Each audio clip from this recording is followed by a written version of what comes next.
ఓం నమ శివాయ. ముందుగా అందరికీ నమస్సుమాంజలి. ఈరోజు మనం కెంగువ శ్రీ ఉమా కేదారేశ్వర దేవాలయం వర్క్ దగ్గరికి అయితే వచ్చాము. ఆల్రెడీ మేము ఇక్కడ ఏంటంటే స్లాబ్ లెవెల్కి బ్రిక్ వర్క్ కంప్లీట్ చేసిన అయితే వర్క్ ఆపడం జరిగింది.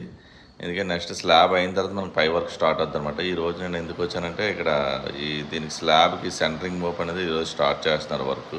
చూసారా అంతా వెనకాల అంత మెటీరియల్ సెంటరింగ్వి. ఇదంతా ఐరన్ మోప్ అనమాట. ఎందుకంటే దీనికి దేవాలయ మండపాలు అవి హైట్లో వస్తాయి. స్లాబ్లు 13 అడుగుల హైట్లో అయితే స్లాబ్లు వస్తాయి అనమాట. దీంతో చుట్టూరునే సన్ సైడ్ అయితే డెక్కింగ్ చేసిన తర్వాత సెంటరింగ్ చేసిన తర్వాత అయితే మళ్ళీ మనం పాతకాలం పద్ధతిలో అయితే మట్టితోని బెల్ షేప్ ఊడ్చుకుని సిమెంట్తో ఊడ్చుకుని పేడతాలకి స్లాబ్ అనేది వేస్తాము. చుట్టూరుని అయితే సెంటర్లో అయితే షీట్స్ వేసేస్తారు. ఈ పాతకాలం పద్ధతిలో అయితే చుట్టూ సన్సెట్ అయితే చేసుకోవాల్సిందన్నమాట ఈ వర్క్కి. దానికి ఏంటంటే చూడటానికి నేను చెప్పడానికంతా వచ్చాను వర్క్. బ్యాక్ సైడ్ చూసారు కదా మన బ్రిక్ వర్క్ ఎలా ఉందో.